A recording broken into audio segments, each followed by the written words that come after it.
Tensions between the US and China have always been raw, and now they are spilling over as two US fighter jets dived into the South China Sea. Washington is scrambling to find out why the jets went down 30 minutes from each other, and analysts are questioning the sensitivity of the South China Sea. What took the US fighter jet down? And is there more to it than it seems? The afternoon sun glinted off the choppy waves of the South China Sea on October 26, 2025, when two US Navy aircraft operating from the deck met with disaster. To make things even more shocking, these two fighter jets crashed in two separate, almost eerily timed incidents.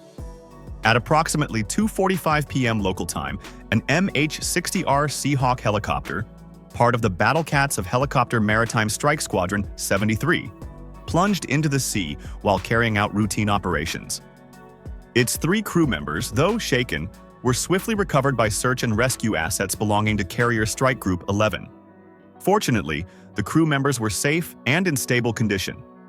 Not 30 minutes later, at around 3:15 p.m., an FA-18F Super Hornet, a sleek multi-role fighter jet from the Fighting Redcocks of Strike Fighter Squadron 22, made a similarly tragic descent into the same stretch of water.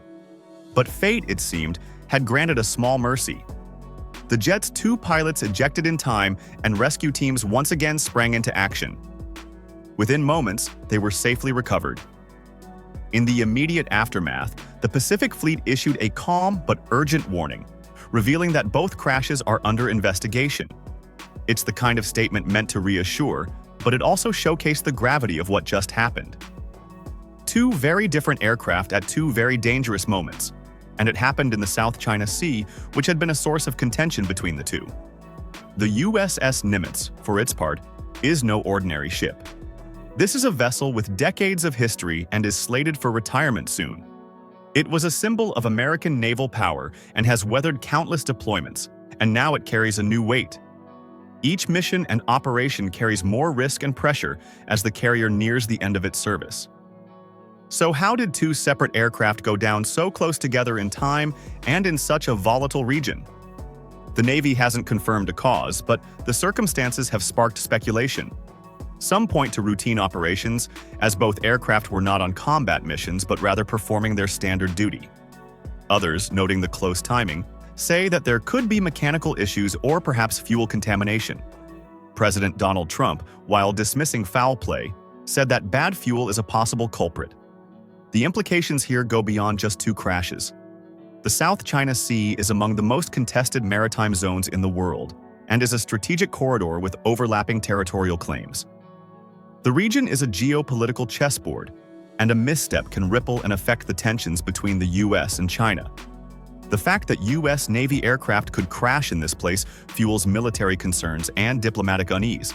And yet, despite the drama, there was a quiet display of professionalism. Carrier Strike Group 11 wasted no time. Search and rescue teams launched swiftly, teams that are accustomed to responding under high pressure. The fact that all 5 personnel, 3 from the helicopter and 2 from the jet, survived and were stabilized is a credit to the US Navy. For sailors on the Nimitz, these US fighter jets crashing might be ironic. Their ship is now dealing with incidents that expose its vulnerabilities.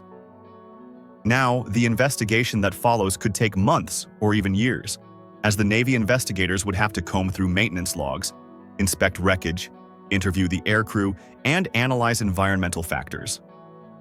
At the same time, these incidents open a broader conversation about risk management in naval aviation.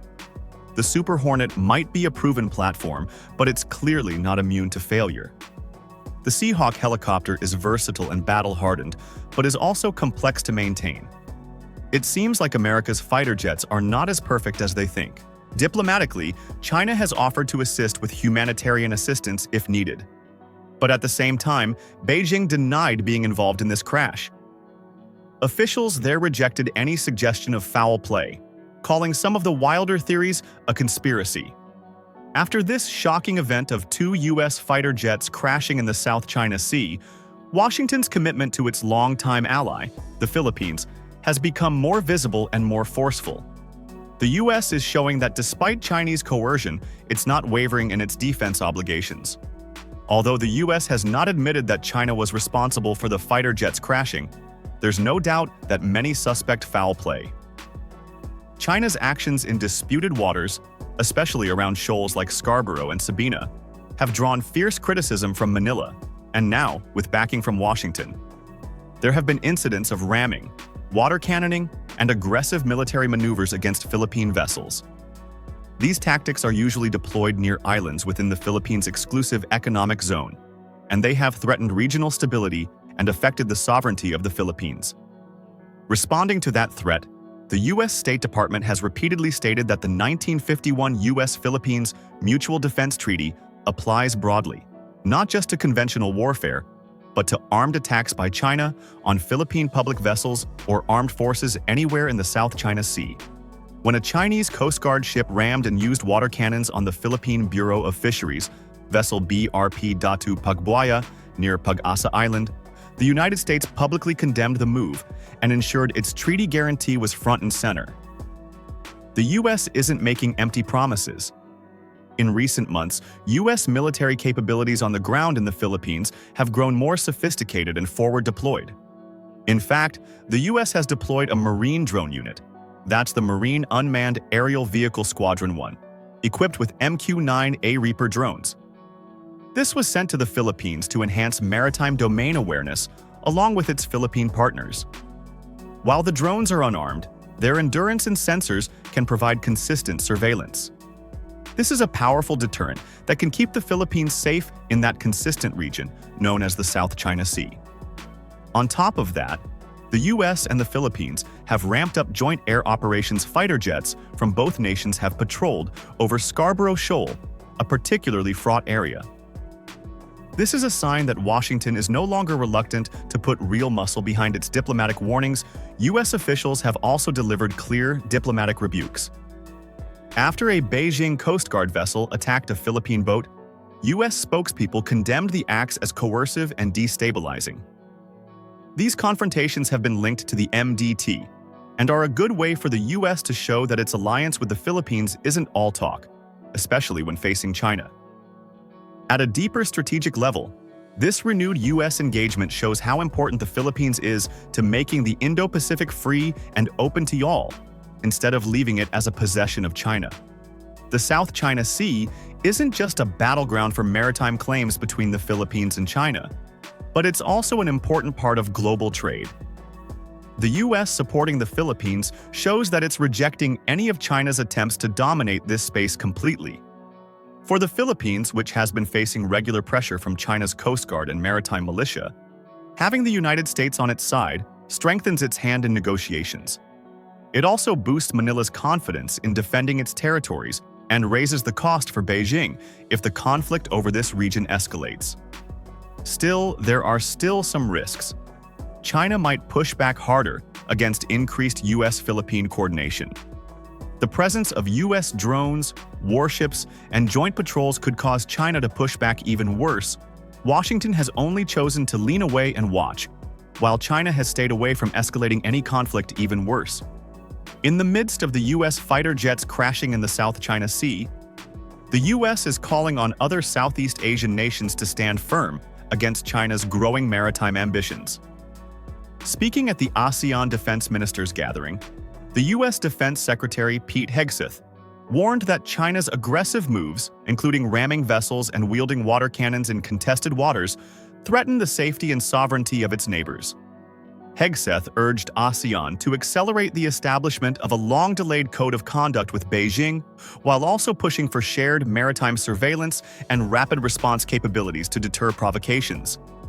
Interestingly, on the same day, he announced that the U.S. and China have agreed to create direct military-to-military communication channels. This seems to be one way to de-escalate any problem that might arise so that both regions can remain stable. Although China created these communication channels, it doesn't accept all of America's statements. China is now accusing the U.S. of meddling in regional affairs and deliberately destabilizing the security architecture of Southeast Asia. Chinese officials have labeled U.S. calls for a unified ASEAN response as provocation, even as they defend their own activities in the South China Sea as legitimate. China continues to claim much of the South China Sea on the basis of historical sovereignty. It claims it has historic rights to the region, Anchored by its infamous 9-dash line, the U-shaped line appears on Chinese maps and takes up about 90% of the sea. To make things worse, China even claims waters that have been claimed by other countries. From Beijing's perspective, its claim draws on centuries of maritime history. It argues that Chinese dynasties maintained administrative control and fishing activities across the region. This is why China claims that most of the South China Sea belongs to them. Legally, China refers to early official documents, such as a 1947 map from the Republic of China government and its own 1958 and 1992 territorial declarations to support its claim. But critics point out a major tension. Under the UN Convention on the Law of the Sea, claims based on historical rights don't override the more modern system of exclusive economic zones. Even in 2016, a tribunal at The Hague ruled that China's 9-dash line gave no legal basis for historic rights over the South China Sea. But China rejected that ruling and continues to lay claim to the region. With the US fighter jets that crashed into the South China Sea, it's not surprising that many suspected China was involved.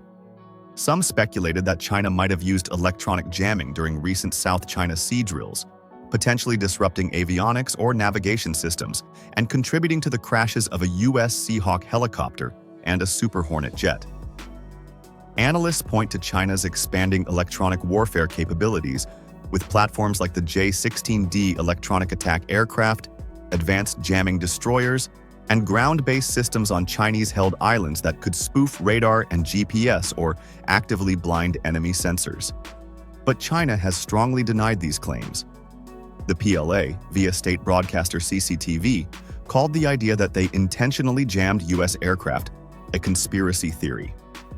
PLA analysts argued that the accidents were more likely the result of mechanical issues or even bad fuel rather than hostile electronic interference.